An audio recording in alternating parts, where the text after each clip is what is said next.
వాస్తు యొక్క సిద్ధాంతీకరణ జరిగినది. దేహ నిర్మాణ శైలిని బట్టే ఖగోళం యొక్క విజ్ఞాన శైలి ఉన్నది. మనకు నవగ్రహాల యొక్క నిర్మాణ పట్టిక, జ్యోతిషంలో చెప్పేటటువంటి 27 నక్షత్రాలు, 12 రాశులు, ఇవన్నీ కూడా మన శరీర అంతర్భూతంగా ఉండేటటువంటి జీవ చైతన్య శక్తి యొక్క పుటములే మనకు ఖగోళంలో ఉండేటటువంటి కనెక్టివిటీస్. ఇది చాలా లోతుగా, చాలా ఆంతర్యాంగికంగా చెప్తే తప్ప అర్థం కాదు.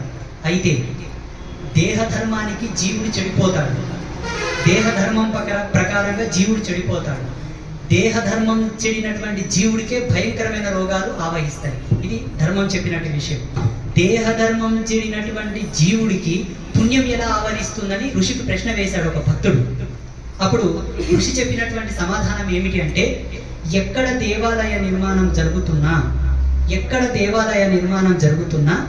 నీ వంతు నీ కష్టార్జితముగా ఏదైనా నీ కానుకగా భగవతాలయానికి నువ్వు ప్రసాదిస్తే దేహం చెడినటువంటి ధర్మం పోయి తాను పుణ్యం ఆవరిస్తుందని చెప్పేసి ఋషి వరం ఇచ్చాడు.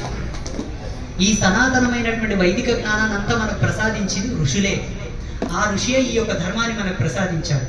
ఎక్కడన్నా సమీపంలో ఒక దేవాలయ నిర్మాణం జరుగుతుందంటే ఒక 1000 రూపాయలు ఎందుకు కాదు, 100 రూపాయలు ఎందుకు కాదు, నీ స్థాయికి తగ్గట్లా, నీ యొక్క ఆహార్యానికి తగ్గట్లా నువ్వు వాళ్ళకు ప్రసాదించాలి.